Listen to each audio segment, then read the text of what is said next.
नमस्कार, मेरा नाम है पंकज प्रचुर और न्यूज़ 10 इंडिया में आप सभी का हार्दिक स्वागत करता हूँ। आज की जो सबसे महत्वपूर्ण खबरें हैं जिसके बारे में जानना आपके लिए भी ज़रूरी है कि आपको जानना चाहिए।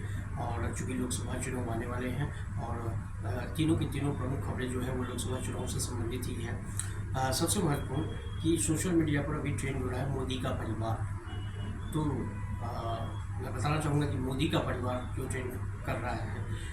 दरअसल आज भाजपा के राष्ट्रीय अध्यक्ष JP नड्डा, केंद्रीय गृह मंत्री अमित शाह और पीयूष गोयल और भी नितिन गडकरी, जो भाजपा के तमाम जो दिग्गज बड़े नेता हैं, उन्होंने अपने सोशल मीडिया एक्स पे के बायो में जाकर के अपने नाम के आगे एक ऐड किया है मोदी का परिवार ऐड किया है। और इसके बाद से ही जो है यह मोदी का परिवार हैशटैग ट्रेंड कर रहा है एक्स पर, सोशल मीडिया साइट एक्स पर काफ़ी तेज़ी से ये ट्रेंड कर रहा है। और जब स्वाभाविक है कि जब भाजपा के बड़े दिग्गज नेताओं ने जब अपने सोशल मीडिया एक्स पर जब मोदी का परिवार ऐड किया तो निश्चित रूप से देश भर में जितने भाजपा के तमाम जो बड़े कार्यकर्ता हैं सभी ने अपने अपने सोशल मीडिया साइट पर मोदी का परिवार ऐड कर लिया। अब आप सोच रहे होंगे कि मोदी का परिवार क्यों, तो जो इसकी जो पृष्ठभूमि है इसके लिए मैं आपको 5 साल बैक पे ले जाना चाहता हूँ, 5 साल पीछे ले जाना चाहता हूँ।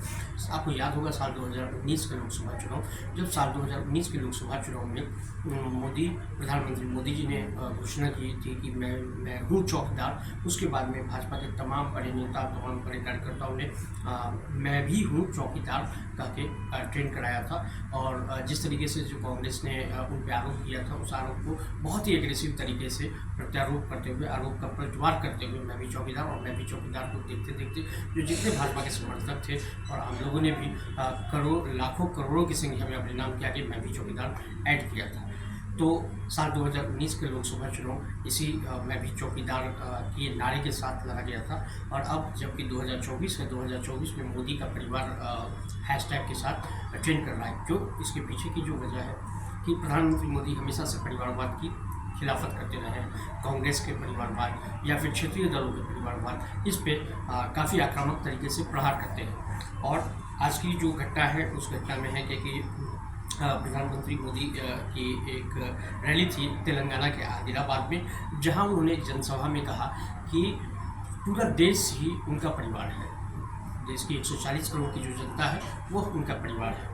और इसके बाद में इसके अलावा जो प्रधानमंत्री मोदी ने ये भी बताया, हाल फिलहाल में जो है लालू, अगर मैं बिहार की बात करूँ तो बिहार में जो लालू का कुनबा है, लालू के बेटे तेजस्वी यादव, मीसा भारती, इन सबों पर और बाकी भी जो क्षेत्रीय दल है उन सभी पर तेजस्वी प्रधानमंत्री मोदी अक्सर जो है उन सभी पर जो आक्रामक उनका जो है कि आक्रामक रूप अपनाते हैं और परिवारवाद के खिलाफ उनका करते हैं। और प्रधानमंत्री मोदी ने आज कहा कि आपके सपनों यानी देश की जनता के सपनों को पूरा करने के लिए वो अपने आप को खपा देंगे। और उनका जीवन एक खुली किताब की तरह है और जिसके बारे में देश की सारी जनता जानती है।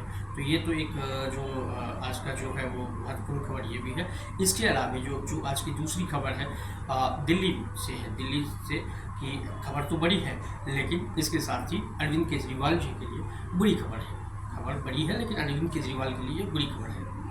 बार बार ईडी के नोटिस और केजरीवाल के कई जो नेता हैं वो फिलहाल जेल में भी बंद है ईडी के को लेकर के। और अभी जो केजरीवाल के लिए जो आज जो एक बुरी खबर ये आई कि उनका दफ्तर यानी आम आदमी पार्टी का जो दफ्तर है वो है राउज एवेन्यू परिसर में। और राउज एवेन्यू के इस दफ्तर पर सुप्रीम कोर्ट ने आदेश जारी करते हुए कहा कि आपको ये दफ्तर 15 जून तक किसी भी हालत में आपको ये दफ्तर खाली कर देना होगा।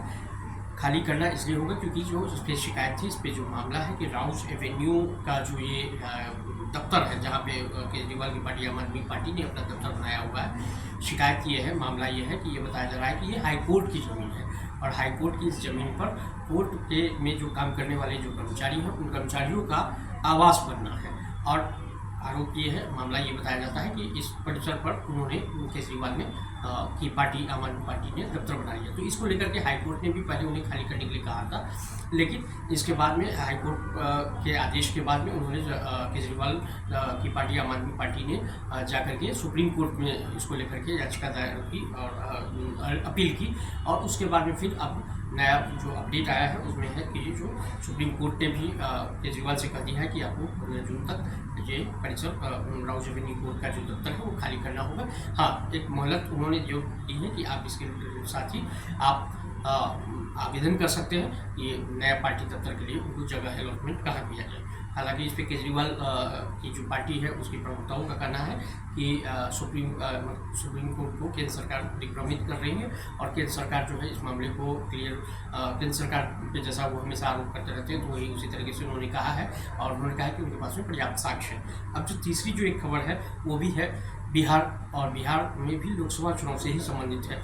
कयास ये लगाए जा रहे थे कि बिहार में जो लोकसभा का चुनाव होगा उस लोकसभा चुनाव के साथ ही विधानसभा का चुनाव भी कराया जा सकता है। लेकिन अब जो खबरें जो आ रही है सामने भाजपा के खेमे से जो खबरें आ रही हैं हमारे सूत्रों जो बता रहे हैं उसके मुताबिक जो असली खबर ये है कि विधानसभा नहीं कराया जाएगा और लोकसभा चुनाव के बाद ही विधानसभा की जो प्रक्रिया है वो चालू रहेगी।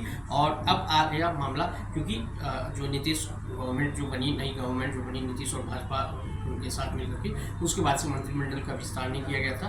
तो अब है क्या कि जो 36 नए मंत्री बनाए जा सकते हैं जिसमें 20 से 22 मंत्री जो है भाजपा के खेमे से हो सकते हैं और लगभग 12 के आसपास में मंत्री जो है वो जदयू के खेमे से बनाए जा सकते हैं। कुछ नाम ऐसे हैं सामने आए हैं, आपको हम बताना चाहेंगे कि संजय झा जो पूर्व मंत्री रह चुके हैं और नीतीश कुमार के काफ़ी करीबी माने जाते हैं, अब वो मंत्री पद के रूप से इसलिए बाहर हो गए क्योंकि उनको राज्यसभा मेंबर बना करके भेज दिया गया है, राज्यसभा के सदस्य, और उनको ये निर्देश दिया गया है कि अब वो केंद्र की राजनीति में सक्रियता दिखाएं।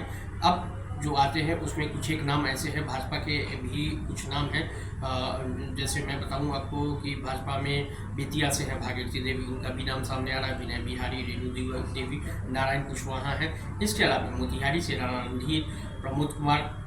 अगर मैं बात करूं मिथिला क्षेत्र की तो मिथिला क्षेत्र में मधुबनी से विनोद नारायण झा है, नीतीश मिश्र है, रामप्रीत पासवान है, ये लोग पूर्व में मंत्री रह चुके हैं और अब फिर से अपने मंत्री पद की दावेदारी को करके अपनी मजबूती के साथ अपनी जो आलाकमान के यहाँ जो होते हैं जो प्रक्रिया होती है उस प्रक्रिया में अपनी दावेदारी रख रहे हैं। इसके अलावा अगर मैं बात करूँ दरभंगा से तो दरभंगा से लगातार लगभग पिछले 2 दशक से जो विधायक बनते आ रहे हैं, विधायक का चुनाव जीतते आ रहे हैं, संजय सरावगी, उनकी भी दावेदारी बहुत मजबूत बताई जा रही है। इसके अलावा जीवेश मिश्र जो पूर्व में मंत्री रह चुके हैं, हरीश सहनी है, ये कुछ नाम हैं जो बिहार में मंत्री पद की रेस में है। तो कुल मिला करके हमने आज आपको 3 बड़ी खबर के बारे में विस्तार से बताया। कल फिर इसी समय में हम फिर उपस्थित होंगे हर नई खबर के साथ। बने रहिए न्यूज़ 10 इंडिया के साथ।